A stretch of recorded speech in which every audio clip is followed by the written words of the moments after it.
ME15 का मतलब mechanical engineering batch 15 जी की, तो इशारा जी की तरफ के थैंक यू जी की। ये पहली सैलरी जब मुझे मिली, सैलरी मिलना बड़ा ज़बरदस्त है एक मर्द की लाइफ में, जब उससे पहली सैलरी मिलती है उसके लिए बहुत प्राइड का मोमेंट होता है। तो माशाल्लाह अच्छी हैवी सैलरी थी।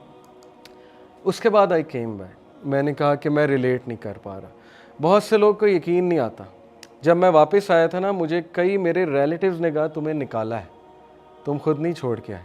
उन्हें यकीन ही नहीं आ रहा था कि इस कंपनी से जॉब कौन छोड़ के आ सकता है। ये मैं अपनी को तारीफ़ नहीं कर रहा, ये अल्लाह ने करवाया। जब पर्पस क्लियर है ना, तो फिर कोई चीज़ नज़र नहीं आती कि वो इतने पैसे, मेरा कैरियर कहाँ जाएगा।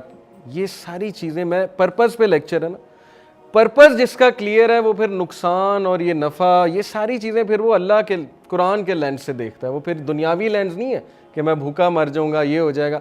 और आज मुझे खुद यकीन नहीं आता कि इतना बड़ा डिसीजन मैंने कैसे ले लिया।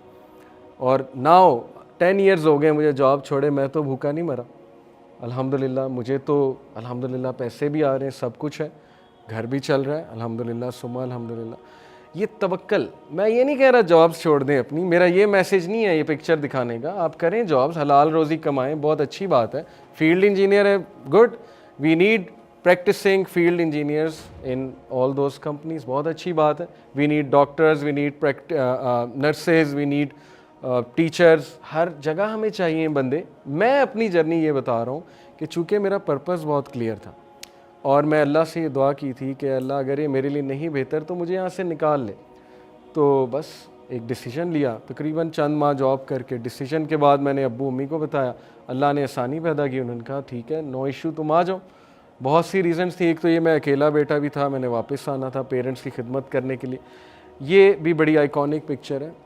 इस एक पिक्चर में मेरी सारी पिछली जर्नी वाज़े होती है। 2015 की पिक्चर है, मैंने शर्ट पहनी है is life just a game, आयरा की शर्ट है, जो आयरा ऑर्गेनाइजेशन मैंने आपको बताया, हाथ में कुरान पकड़ा हुआ है और अपना मकसद एक पिक्चर से बता रहा हूँ कि इंशाल्लाह ये पर्पस मैंने चूज़ किया है।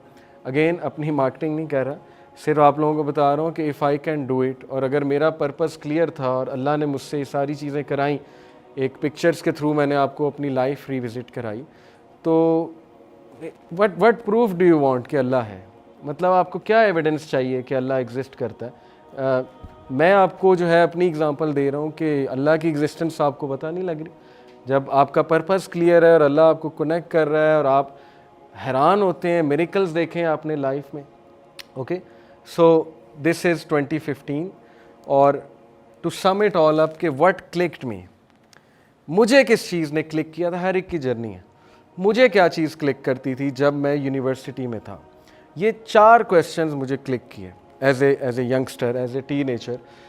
Y life is so artificial, पता नहीं मुझे नज़र आ गया उस टाइम पे कि जब मैंने लेंस उतारा उसका।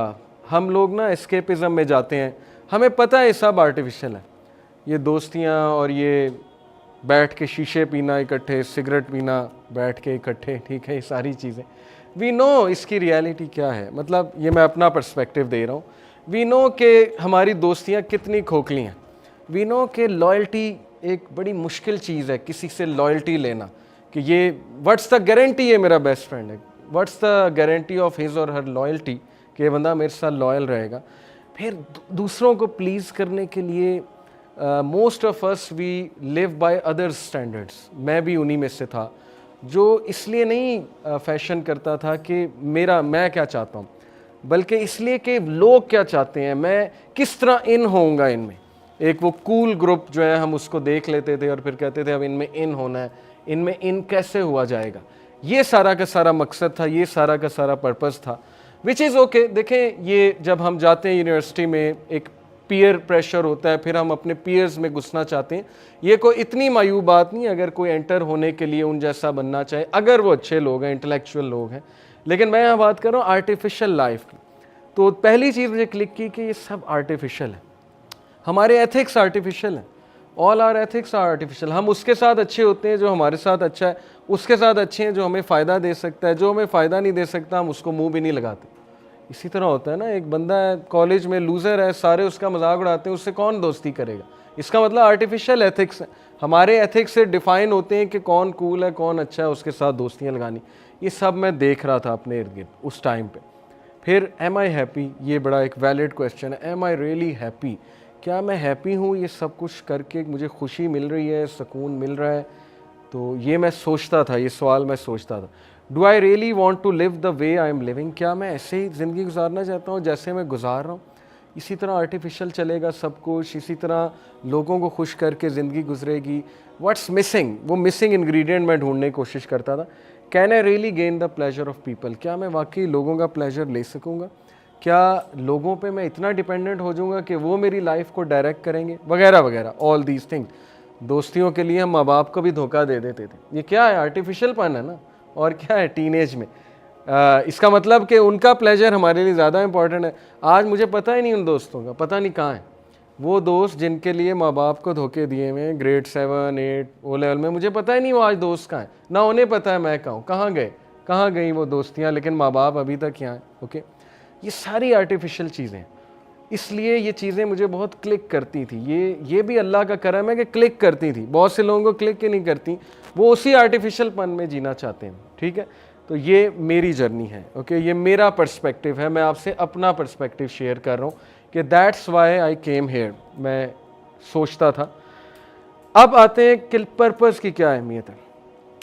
देखें, ये एक बड़ी ज़बरदस्त फ्लो चार्ट है कि 9 पर्पस का मतलब है वेग गोल्स हैं और 9 गोल्स हैं। जब मकसद नहीं है ना, मकसद से मुराद है बिगर मकासद भी होते हैं, छोटे मकासद भी होते हैं।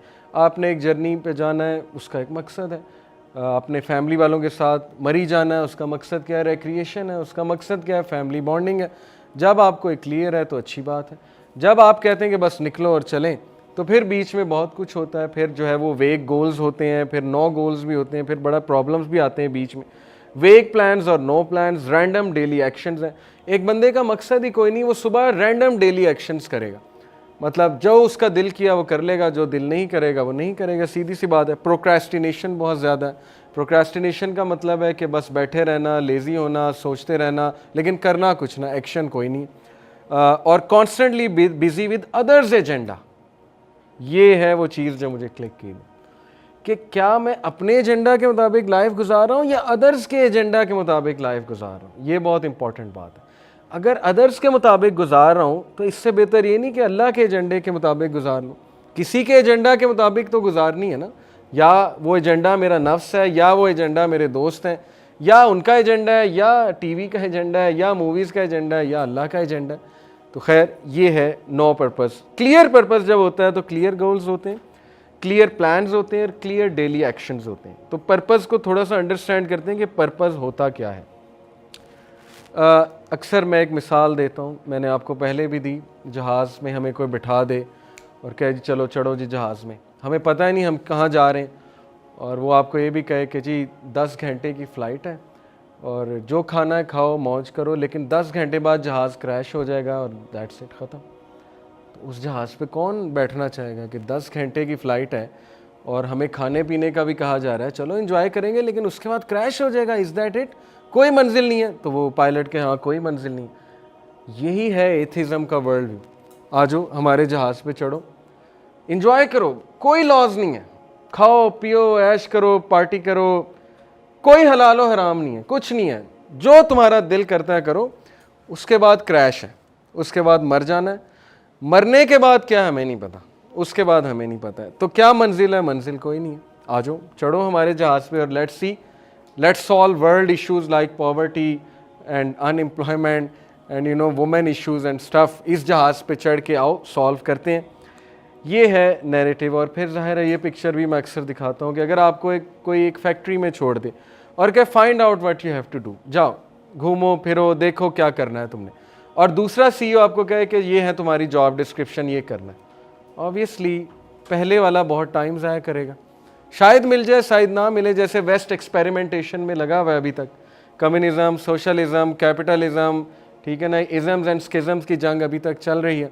वेस्ट की खैर एक स्ट्रगल है, ठीक है, उस स्ट्रगल को मैं थोड़ा अप्रिशिएट भी करता हूँ। हर चीज़ बुरी नहीं है वहाँ, अगर उन्होंने बहुत सी चीज़ें, फ्रीडम ऑफ स्पीच एक अच्छी चीज़ है, ठीक है, फ्रीडम ऑफ थॉट एक अच्छी चीज़ है, उनके लिए इस तरह अच्छी है कि उनको ऑपरेशन बहुत मिली है चर्च की तरफ से, ठीक है, इसीलिए वो कम्युनिज़म की तरफ आ गए ना। कि मार्क्सिज्म क्यों उन्हें पसंद आया कि ये तो इक्वालिटी की बात कर रहा है, ये तो freedom of thought, freedom of speech की बात कर रहा है, तो उनकी एक स्ट्रगल है, उसके मुताबिक वो यहाँ पर आए हैं। लेकिन अल्लाह ने बना बनाया सिस्टम मुसलमानों को दे दिया।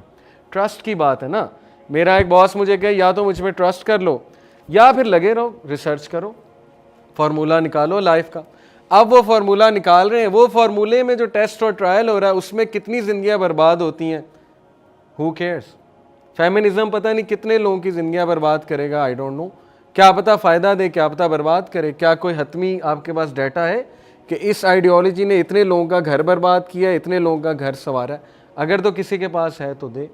कम्युनिज़म ने कितने लोगों की ज़िंदगी बर्बाद की है, कितने लोगों की ज़िंदगी संवारी है, इसका डाटा कहाँ है? Who will tell us? Allah कह रहा है कि मुझ पर ट्रस्ट कर लो, मैंने अपने नबियों को भेजा है, मैंने एक फार्मूला दिया, उसे अप्लाई तो करो। उसे अप्लाई किए बगैर ये कहना कि ये एक्सट्रीमिज़म है, ये टेररिज्म है, क्वेश्चंस रेज करना, एक चीज़ को अप्लाई किए बगैर उस पर क्वेश्चंस रेज करना, आई डोंट थिंक सो एक स्मार्ट अप्रोच है। ओके, अप्लाई तो करें ना। ट्रस्ट आहिस्ता आहिस्ता आता है, गैब पर ईमान लाना वो हमने करना ही करना है। कुछ चीज़ें समझ आएंगी, कुछ चीज़ें एक ख़ास लेवल पे जाके समझ आएंगी। मुझे बहुत सी चीज़ें शुरू में नहीं समझ आती थी, ये क्यों है, ऐसा क्यों है, ये क्यों हराम है, वो क्यों हराम है। आज मैं क्रिस्टल क्लियर हूँ अल्हम्दुलिल्लाह। आज मुझसे को पूछेगा, मैं उसे कहूँगा मैं क्रिस्टल क्लियर हूँ, ये मेरा व्यू है, आपको पसंद आता है तो ठीक है, लेकिन मैं क्रिस्टल क्लियर हूँ उसके ऊपर। अगेन एक और मिसाल मैं अक्सर देता हूँ कि अगर ये लेन्स ना होती तो गाड़ियों ने, किसी ने इस तरह खड़ा होना था, किसी ने इस तरह, किसी ने उल्टा, किसी ने सीधा, वो सारी खिचड़ी पक जानी थी। आज ये हो रहा है ह्यूमैनिटी के साथ, डिफरेंस ऑफ ओपिनियन है। 10 फिलोसफर्स को एक रूम में बिठाए, उन्हें पूछें what's the purpose of life, लड़ाई हो जाएगी। जॉर्डन पीटरसन को और ये सारे साइकोलॉजिस्ट को एक रूम में बिठाए, उन्हें कहें कि पॉवर्टी एंड करनी, फार्मूला दो, सबकी लड़ाई हो जाएगी। ये होना चाहिए, वो होना चाहिए, जेंडर प्रोनाउंस पे डिबेट हो जाएगी, ठीक है ना, पता नहीं क्या क्या टॉपिक खुल जाएगा। अल्लाह माफ़ करे, जब डिबेट होती है, अल्लाह ने कहा ना कुरान में कि हमने इंसान को हर मिसाल से समझाया, लेकिन ये इंतहाई डिबेटर है और झगड़ालू है। झगड़ालू को डिबेटर है, डिबेट करने लग जाता है, झगड़ा करने लग जाता है कि नहीं ऐसे है तो वैसे है, फिलॉसफी खोलने लग जाता है। सिंपल चीज़ें हैं, सिंपल मैटर्स हैं, उनको कॉम्प्लिकेट करता है। तो क्या ये हमें मिसालें समझ नहीं दिलाती कि वाई रिलीजन की ज़रूरत क्या है और कौन से रिलीजन की ज़रूरत है, वो रिलीजन हक वाला कौन सा है? Let's at least make an effort to find out कि बुद्धिज़्म ठीक है, क्रिश्चियनिटी ठीक है। ये मैं बात कर रहा हूँ नॉन मुस्लिम्स, आपकी नहीं, माशाल्लाह आप क्लियर हैं। ओके, तो ये मिसाल भी बड़ी मैं अक्सर देता हूँ कि अल्लाह ने हमारे लिए लेन्स डिफ़ाइन कर दी हैं, just park your car there, that's it, ख़त्म, बहस ख़त्म हो गई। या अल्लाह पे ट्रस्ट कर लो या वेस्ट पे ट्रस्ट कर लो, जो अभी तक हिट एंड ट्रायल पे चल रहे हैं, एक्सपेरिमेंटेशन पे चल रहे हैं, बहुत अच्छी चीज़ें उन्होंने की, आई अप्रिशिएट, मैं पूरा रद्द नहीं कर रहा। वेस्ट की एक स्ट्रगल है, वेस्ट में बहुत अच्छी चीज़ें हैं, वेस्ट में वैल्यूज़ बहुत अच्छी हैं, कुछ वेस्ट के मॉरल्स भी कुछ बहुत अच्छे हैं, वी अप्रिशिएट, लेकिन स्टिल एक्सपेरिमेंटेशन तो चल रही है ना। अभी पता नहीं वो कहाँ पहुँचेंगे, कंक्लूजन क्या करेंगे, कंक्लूजन होगा भी कि नहीं होगा ये भी हमें नहीं पता। कल को वो कोई और साइकोलॉजिस्ट उठ के कोई नई थ्योरी दे देगा, कल को एक और सोशल साइंटिस्ट आएगा, वो कहेगा कि नहीं सोसाइटी ऐसे चलनी चाहिए, मेरा ये व्यू है। तो हम क्या लोगों पे डिपेंडेंट हैं? मैं कार्ल मैक्स पे डिपेंडेंट हूँ कि सोसाइटी कैसे चलेगी? कार्ल मैक्स को मैंने खुदा बना लिया, इसका मतलब लोग कार्ल मैक्स को खुदा बनाने के लिए तैयार हैं कि नहीं, he is the one, communism is the answer. लेकिन इस्लाम को और अल्लाह को खुदा मानने के लिए तैयार नहीं है, अल्लाह सुब्हानहू व तआला को वो गॉड मानने के लिए तैयार नहीं, वो अल्लाह पे ट्रस्ट करने के लिए तैयार नहीं है। जब कम्युनिज्म की बारी आती है तो हर चीज़ विदाउट क्रिटिकल एनालिसिस जो है वो हज़म हो जाता है। हाँ ये भी ठीक है। जैसे ही मज़हब की बारी आई, ये क्यों है, ऐसा क्यों है, वैसा क्यों है, ये क्यों गलत है, वो क्यों गलत है। डोंट यू अंडरस्टैंड हमें कैसे ब्रेन वॉश किया जा रहा है कि हर चीज़ जो मजहबी है उसको क्रिटिकल एनालिसिस दो और हमारी जो चीज़ है उसको घोल के पी जाओ।